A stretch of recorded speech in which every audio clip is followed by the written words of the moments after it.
উত্তৰ প্ৰদেশত বিজেপিৰ ভিতৰচোৱাৰ যুঁজখন ক্ৰমান্বয়ে বৃদ্ধি পাই গৈ আছে আৰু চৰ্চা চলিছে যে কেন্দ্ৰীয় গৃহমন্ত্ৰী অমিত শ্বাহ আৰু উত্তৰ প্ৰদেশৰ মুখ্যমন্ত্ৰী যোগী আদিত্যনাথৰ মাজৰ যুঁজখন ইমানেই বৃদ্ধি পাইছে যে অৱশেষত চৰকাৰ চলোৱা এৰি উত্তৰ প্ৰদেশত মনোনিৱেশ কৰিবলগীয়া হৈছে প্ৰধানমন্ত্ৰী নৰেন্দ্ৰ মোদীয়ে।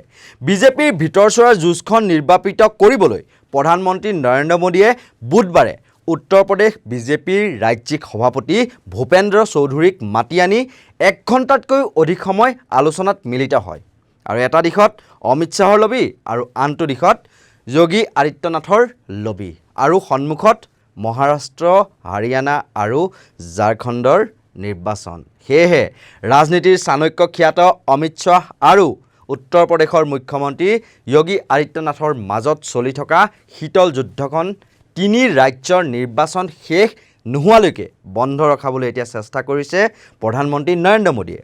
যদিহে এই আভ্যন্তৰীণ যুঁজৰ বাবেই উত্তৰ প্ৰদেশৰ দৰেই মহাৰাষ্ট্ৰ, হাৰিয়ানা আৰু ঝাৰখণ্ডতো শোচনীয় প্ৰদৰ্শন দেখুৱাবলগীয়া হয় আৰু শীতল যুদ্ধখন চলি থকা বুলি জানিব পৰা গৈছিল যেতিয়া উত্তৰ প্ৰদেশৰ বিজেপিৰ প্ৰাক্তন সভাপতি তথা জ্যেষ্ঠ নেতা কেশৱ প্ৰসাদ মৌৰ্যই ৰাজহুৱাভাৱে কৈছিল যে দল বা সংগঠনতকৈ চৰকাৰ কেতিয়াও ডাঙৰ হ'ব নোৱাৰে। संगठन सरकार से बड़ा है, संगठन से बड़ा कोई नहीं होता है।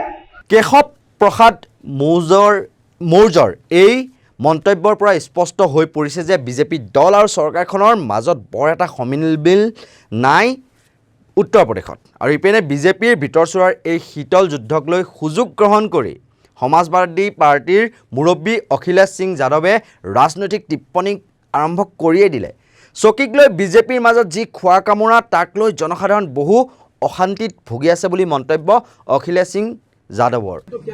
कुर्सी की लड़ाई में जनता बहुत परेशान है और इनके विधायक खुद आरोप लगा रहे हैं और मुख्यमंत्री खुद स्वीकार कर रहे हैं दलाली हो रही है।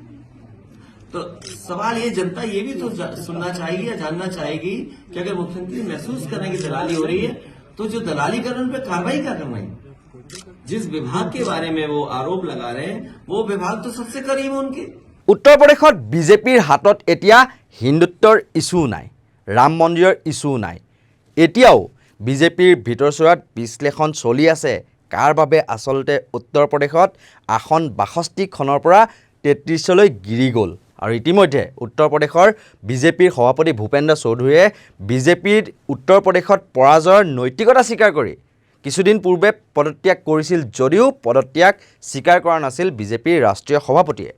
আৰু লোকসভা নিৰ্বাচনত শোচনীয় প্ৰদৰ্শনৰ পাছত যোগী আদিত্যনাথে মুখ্যমন্ত্ৰীত্ব হেৰুৱাব বুলি চৰ্চা চলিছে যদিও খুব সম্ভৱ ৰাজ্যিক বিজেপিৰ সভাপতি ভূপেন্দ্ৰ চৌধুৰীয়েহে ৰাজ্যিক বিজেপিৰ সভাপতি পদটোৰ পৰা পদত্যাগ কৰাৰ সম্ভাৱনা প্ৰকট। আৰু কেশৱ প্ৰসাদ মৌৰ্যৰ মনটো ভাল লগাবলৈকে পুনৰ এবাৰ হয়তো ৰাজ্যিক বিজেপিৰ সভাপতি পদত অধিষ্ঠিত কৰাব পাৰে তেওঁক। কিন্তু তেনে কৰিলে বিজেপিয়ে হেৰুৱাই পেলোৱা সন্মান ঘূৰি আহিবনে? কিয়নো কেশৱ প্ৰসাদ মৌৰ্যই নিজেই লোকসভা নিৰ্বাচনত পূৰ্বতে পৰাজয় বৰণ কৰিবলগীয়া হৈছিল। মুঠৰ ওপৰত এতিয়া উত্তৰ প্ৰদেশ বিজেপিৰ ভিতৰচোৱাত চাৰিওফালে কেৱল নিমিলা অংকই হ'বলৈ ধৰিছে। এটা কথা এইখিনিতে উল্লেখ কৰি থওঁ মনত পৰোঁতে, যোগী আদিত্যনাথৰ য'ত য'ত প্ৰভুত্ব আছে অৰ্থাৎ পূব উত্তৰ প্ৰদেশত বিজেপিৰ সকলো আসনতে তেওঁ কিন্তু জয়ী কৰাই আনিছে দেই। আৰু সেই দিশৰ পৰা অমিত শ্বাহৰ লবিৰ মানুহক মুখ্যমন্ত্ৰী বনাব বিচাৰিলেও কিন্তু পুনৰ এবাৰ যোগী আদিত্যনাথৰ লবিৰ মাজত উত্তেজনাৰ সৃষ্টি হ'ব পাৰে। চৰ্চা চলিছে যাতে সাপো মৰক আৰু লাঠিডালো নাভাঙক। তেনেধৰণে বহুজন সমাজবাদী পাৰ্টিৰ নেত্ৰী মায়াৱতীয়ে 2011 চনত দিয়া আইডিয়াটোকে গ্ৰহণ কৰিব নেকি বিজেপিয়ে। 2011 চনত কেন্দ্ৰীয় চৰকাৰলৈ মায়াৱতীয়ে প্ৰস্তাৱ দিছিল যে উত্তৰ প্ৰদেশক 4 ভাগত ভাগ কৰি দিব লাগে। তেতিয়া নহ'ল, কিন্তু এতিয়া হৈ যাব পাৰে দেই, কিয়নো 4টা ভাগত ভাগ কৰি 4খন ৰাজ্য কৰি দিলে অন্ততঃ এখন ৰাজ্যৰ মুখ্যমন্ত্ৰী হৈ থাকিব পাৰিব যোগী আদিত্যনাথ। বিপৰীতে অন্য এখন ৰাজ্যত চলি থকা কেশৱ প্ৰসাদ মৌৰ্যকো মুখ্যমন্ত্ৰী হিচাপে নিৰ্বাচিত কৰি দিব পাৰিব বিজেপিয়ে। বছ খেলা খতম, সাপো মৰিল লাঠিও নাভাঙিল। এনেদৰে উত্তৰ প্ৰদেশৰ এতিয়া বহুকেইটা ফৰ্মুলা চৰ্চালৈ আহিছে, কিন্তু চকীৰ কাৰণে যি টনাজোৰা চলি আছে উত্তৰ প্ৰদেশৰ বিজেপিৰ ভিতৰচোৰাত। ধন্যবাদ।